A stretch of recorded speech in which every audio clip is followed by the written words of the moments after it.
Norfolk Southern announcing a new 6-point safety plan today after yet another train derailed in Ohio over the weekend. This is now marking the state's second derailment since the beginning of February. Norfolk's CEO is set to testify before Congress later this week following the disaster in East Palestine. I'm pleased to say that joining us now, South Carolina Republican Congresswoman Nancy Mace. Congresswoman, thank you for joining us. I think a lot of people are confused. We keep talking about infrastructure and spending on infrastructure, and yet we're not quite sure if our money is going to the appropriate infrastructure. How concerned are you about these train derailments? Very, and I want to thank you, Brian, Jackie, and Taylor for having me on this afternoon.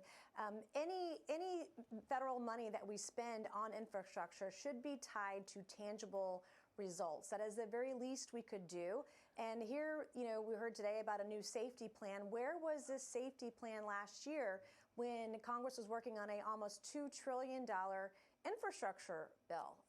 There are a lot of questions there, and we need to bring all of these folks before Congress, starting with the CEO of Norfolk Southern.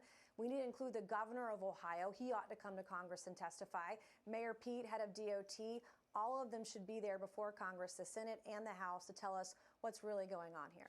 Congresswoman, I think a lot of people want to hear from Mayor Pete. They felt like they should have heard from him a lot sooner. But I want to read to you what he's coming back with. He's punching back against his critics who have said he was too little, too late. He says it's really rich to see some of these folks who are literally lifelong card-carrying members of the East Coast elite who wouldn't know their way around a TJ Maxx if their life depended on it, to be presenting themselves as if they genuinely cared about the forgotten middle of the country. Congresswoman, it sounds like he's saying a lot of the outrage is manufactured. It's not real.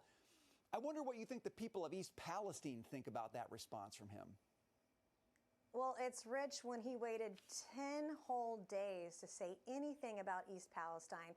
This is one of the largest environmental disasters of my lifetime.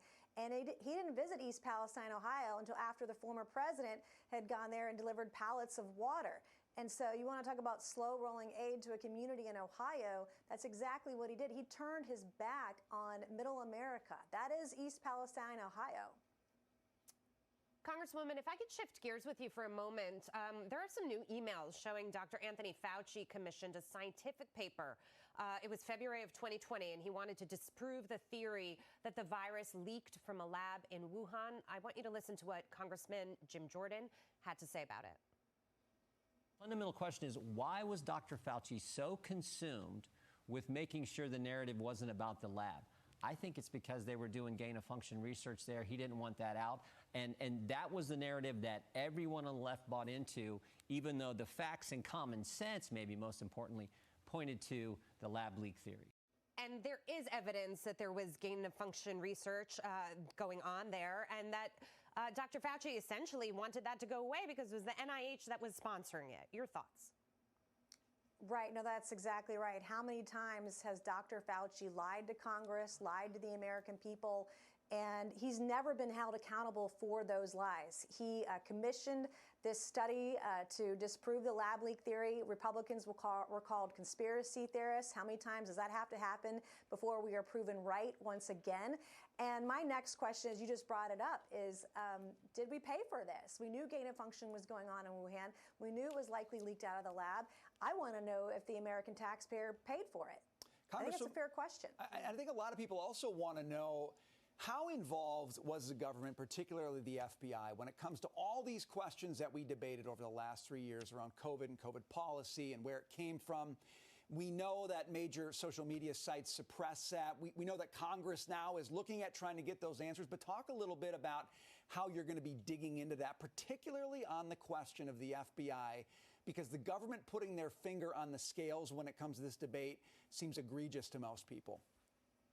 Right. Well, the FBI, DHS, DNI, and other federal agencies were basically literally acting like a subsidiary of Twitter and other social media companies, dictating what was misleading information, disinformation, trying to censor medical voices. We had a hearing on oversight a few weeks ago, and I delved into COVID misinformation, where they were labeling legitimate science from doctors who are educated at Harvard and Stanford and some of the best places in the world, they were silencing those voices when it came to vaccine and natural immunity.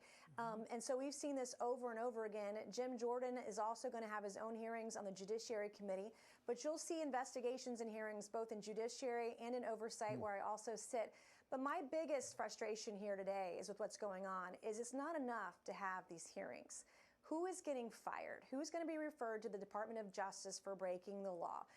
We need to hold people accountable. The American people deserve that when they've been lied to over and over and over again. Somebody's got to take responsibility for it. Absolutely. Accountability is so important. Congresswoman Nancy Mace, great to see you today. Thank you.